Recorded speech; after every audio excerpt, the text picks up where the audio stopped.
এইবাৰ ভোগালী কঙালী হ'ব ডিগবৈ টেংৰাইৰ কৃষকৰ ভোগালীক লৈ ৰাজ্যৰ ব্যাপক প্ৰস্তুতি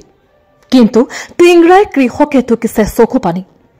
কাৰণ যোৱা ডিচেম্বৰ মাহত দিয়া প্ৰবল শিলাবৃষ্টিত বাৰীৰ সকলো ফচল নষ্ট হৈছিল কৃষকসকলৰ এতিয়া বাৰীৰ ফচল বিক্ৰী কৰিবলৈও নাই ঘৰত খাবলৈও নাই সৰ্বহাৰা কৃষকৰ কাষত চৰকাৰৰ কোনো বিষয়া উপস্থিত নোহোৱাত ক্ষোভ প্ৰকাশ কৰিছে ডিগবৈৰ পৰা হাছান আক্তাৰ ফৰিদৰ ৰিপৰ্ট NS24 ডিজিটেল মানে এই গোটেই বাৰীডোখৰ যিমানখিনি শাক পাচলি ৰুই থোৱা আছিলে গোটেইখিনি মানে সেই শিলগুটি ধুমুহা আহিলে চব খতম এফালৰ পৰা একো বজাৰ চজাৰ কৰিবলৈ উপায় নাইকিয়া হ'ল কমি এতিয়া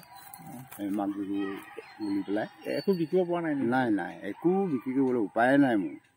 পাণ কেজিব আছিলে পাণ কেজিব এখিলাও নাইকিয়াকৈ পাণ কিমান আছিলে আপুনি পাণ মোৰ কমচে কম নহ'লেও 100 ওপৰত আছে আকৌ গছ